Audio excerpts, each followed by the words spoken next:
Welcome to day 73. We are in Deuteronomy chapters 6, 7, 8, and 9. And got a few things to talk about. So let's get at it. It begins in chapter 6 about obeying non-stop, really is what it means. And this is a famous verse that is used, and it's verses, I should say. But the most part comes from Deuteronomy 6, 7. But I'll read starting at 5. And you must love the Lord your God with all your heart and all your soul and all your strength. That's a famous one. You must commit yourselves wholeheartedly to these commands that I am giving you today. Repeat them again and again to your children. Talk about them when you're at home and when you're on the road, when you're going to bed and when you're getting up. Tie them to your hands and wear them on your forehead as reminders. Write them on the doorposts of your house and on your gates. So the whole point of that famous section is really how should we be living? Why should we be saying, what would Jesus do? We should already know. That's how we should be living. Nonstop. We should be talking about the word nonstop. We should be talking about it with other people nonstop. And God blesses us for those things. Okay, and it goes on. And then we get to chapter 7 and in verse 1. When the Lord brings you into the land you are about to enter and occupy, he will clear away many nations ahead of you. The Hittites, Girgashites, Amorites, Canaanites, Perizzites, Hivites, and Jebusites. So the point behind this is that there's these 7 nations. So again, add that to your 7 list. Not that that's a good thing, but these are these 7 nations that have turned their backs on God.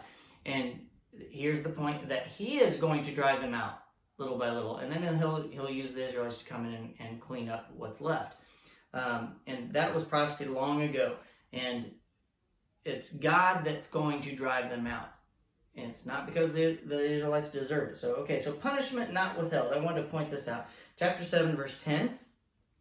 But he does not hesitate to punish and destroy those who reject him. Okay? So I want to point out something else here in a minute. But God does punish.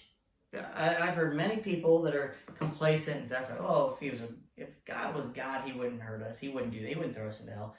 Yeah, you reject God, you're going to hell. Sorry, that's the way that is. Obviously that opens up a can of worms for so many other things. Detesting idols. Again, how should we live? Chapter 7, verse 26.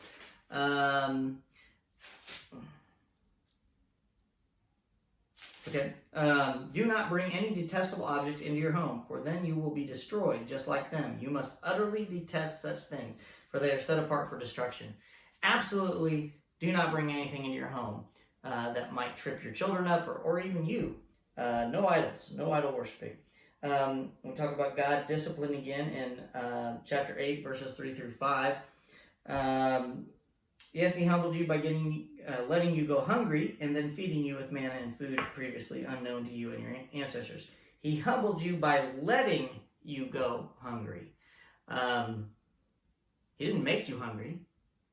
God brought Daniel out of the lion's den through that. Daniel had to go through that.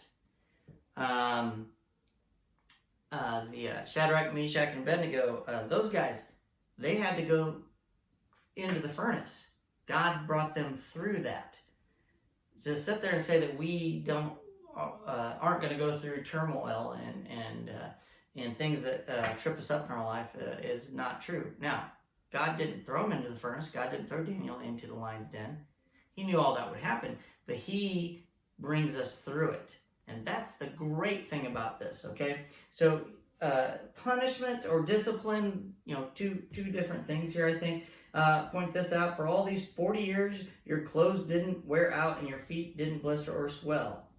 Just think about it. Just as parent disciplines child, the Lord your God disciplines you in your own good. I'm a teacher, and we are heading at a public school, and I know in many public schools of teachers I talk to, we're heading into this. We don't want to discipline children. We want to work on their own discipline of how they work and react. And the point is, that's not how we're supposed to be. We are supposed to punish our children when they do something wrong. The amount of punishment, that may be questionable, but to discipline your children is a good thing, to make them understand that bad things happen when you do bad things. Okay, praise God in your riches and good times, all the things that you've done. So this is a big one. I'm not going to read the whole thing. Chapter 8, verses 11 through 19. I'm just going to read a part of this, but this is the time to be careful. Beware that in your plenty you do not forget the Lord your God. And then down at the end it says, but I assure you of this, if you ever forget the Lord your God and follow other gods, worshiping and bowing down to them, you will certainly be destroyed. So he's telling the Israelites this, and this is exactly what they're going to do. And God is, many times was going to destroy them, and Moses stepped in, and they'll turn their backs on God, but not everybody. There'll be a remnant left. And that's the key part about this. Okay, and giants, another reference to giants, Deuteronomy 9:2. The people are strong and tall, descendants of the famous Anakite giants. You've heard the saying, who can stand up to the Anakites? So there's just a reference about giants. I don't believe in aliens coming down and building the pyramids. I think angels had sex with the women, and the women had giants and heroes of old of the tales that are told that I think totally could to move a whole bunch of stuff. Why does Israel, the land, belong to the Jews? Why does the land belong to the Jews? Because they're so wonderful, right? They're so awesome. We've read this much of the Bible and have found out that really they are not that great. They make mistakes, and we shouldn't judge that because we're probably the same thing, the things that we allow in our own country. Chapter 9, verse 4. After the Lord your God has done this for you, brought you into the land, don't say in your hearts, the Lord has given us this land because we are such good people. No, it is because of the wickedness of the other nations that he is pushing them out of your way, and because of the promise he made Abraham, and Isaac and Jacob. So he's giving the Jews that land because of the promise he made to Abraham, because he knew that those people, the 7 nations, were going to be bad. Verse 6, you must recognize that the Lord your God is not giving you this good land because you are good, for you are not. You are a stubborn people. And here is a big point to be made. Even though we fail, even though we do some things that are wrong, God still loves us. He's still merciful and all graceful towards us because he chooses to be that way. And we are set apart from others because you either are following God and ask Christ in your life, or you haven't. It is cut and dry. There is no middle ground. There is no fence to ride on. Satan owns the fence. You either on this side or you're not. God saves you because of his grace, not because of your goodness. Moses didn't have any food or water for 80 days. I'm trying to figure this out. I'm thinking it's 80 days. There's multiple 40-day references in here. So here they are, verse 9 and verse 18 in chapter 9. This happened when I was on the mountain receiving the tablets of stone inscribed with the words of the covenant that the Lord had made with you. So he's on the mountain. He's talking about the time he's on the mountain getting the 10 Commandments.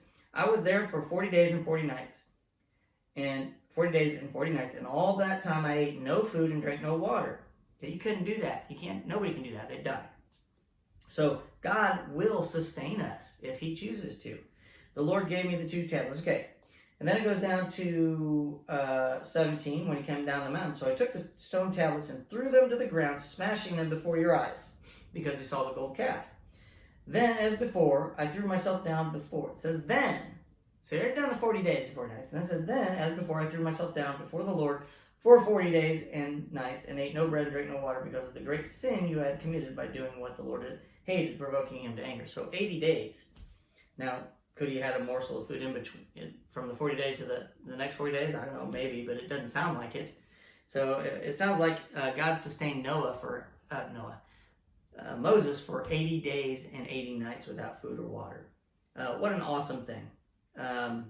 So that is day 73. See you tomorrow.